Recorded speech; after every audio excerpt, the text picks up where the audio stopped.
30% వచ్చింది.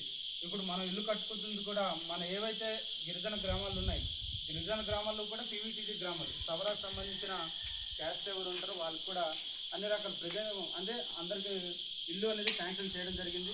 దాంట్లో భాగంగానే విద్య కానివ్వండి, వైద్యం కానివ్వండి, అలాగే రోడ్డు రవాణా, త్రాగునీరు ఇవన్నీ కూడా కల్పించాలని ఆలోచనతో తీసుకొచ్చింది.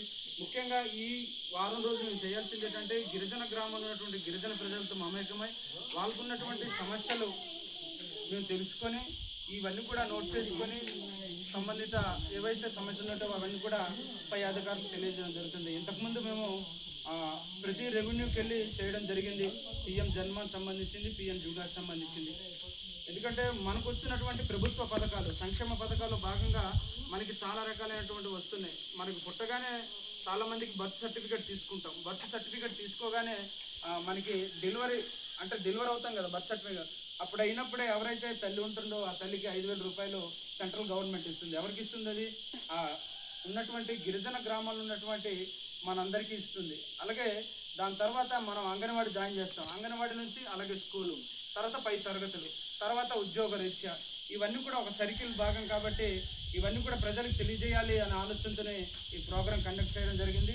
అయితే ముఖ్యంగా డ్రాప్ అవుట్స్ రేటు ఏవైతే పీవీటీసీ గ్రామాలు ఉన్నాయో, ఎవరైతే పాఠశాలకు వెళ్లకుండా ఉంటున్నారో వీళ్ళను కూడా ప్రత్యేకమైన కార్యక్రమం తీసుకోవడం జరిగింది. ఆల్రెడీ బడి పిలుస్తున్న ప్రోగ్రాం అయితే మన స్కూల్ టీచర్స్ చేసేది తెలియదు, యాక్చువల్లీ చేయాలి. దాంట్లో భాగంగా మన బాధ్యతకు కూడా ప్రభుత్వాన్ని మనం సహకరించాల్సి ఉంటుంది. మన పిల్లలు మనం గవర్నమెంట్ స్కూల్లో జాయిన్ చేస్తే వాళ్ళ భవిష్యత్తు చాలా బాగుంటుంది. ఎందుకంటే అన్ని రకాలైనటువంటి సదుపాయాలు కల్పించడం జరిగింది. ఇప్పుడు మన కార్పొరేట్ విద్యతో పాటు మనం ఉన్నటువంటి ప్రభుత్వ పాఠశాల విద్య కూడా చాలా బాగుంది. దయించి మీ పిల్లలు ఎవరున్నా సరే మన గవర్నమెంట్ స్కూల్ని ప్రోత్సహించండి. ప్రోత్సహిస్తే ప్రభుత్వానికి కూడా మనం ఒక చిన్న ప్రోత్సాహం ఇచ్చినట్టు ఉంటుంది. తర్వాత మన ఉద్యోగ అవకాశాలు కూడా పెరిగే అవకాశం కూడా ఉంటుంది.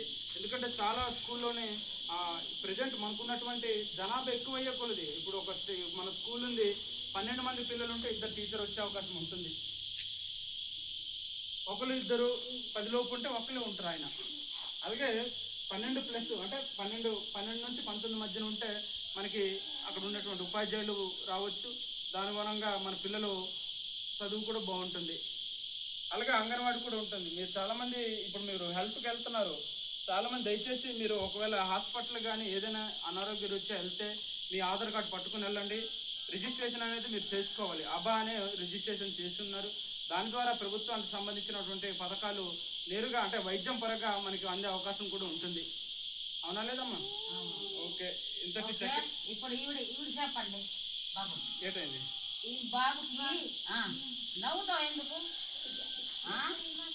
ఏం చేయమంతో కాదు, పంపించు బడికి. అంటే బడికి పంపించాలి. ఎందుకంటే రేపు 12వ తారీఖునే గవర్నమెంట్ తల్లికి వందనం డబ్బులు వేస్తుంది. డబ్బులు ఎందుకు ఇస్తుంది చెప్పండి? పిల్లడికి సక్రమంగా బడికి పంపించి ఆడ అవసరాలు తీర్చాలి. అర్థమైందా? అక్కడ 4 జతల బట్టలు ఇస్తారు, 3 పూట్లు భోజనం చక్కగా ఉంటుంది. అర్థమైందా? మన ఇంట్లో కూడా దొరకని భోజనం అక్కడ దొరుకుతుంది. అవునా లేదా? దయచేసి మనందరం కూడా మనం కొంచెం చెప్పగలిగితే మన హెల్త్ బాగుంటుంది. పిల్లలందరూ కూడా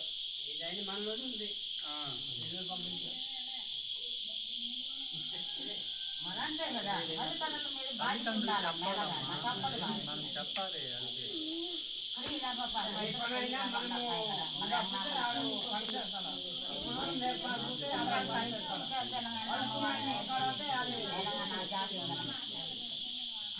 అయిపోయిందా?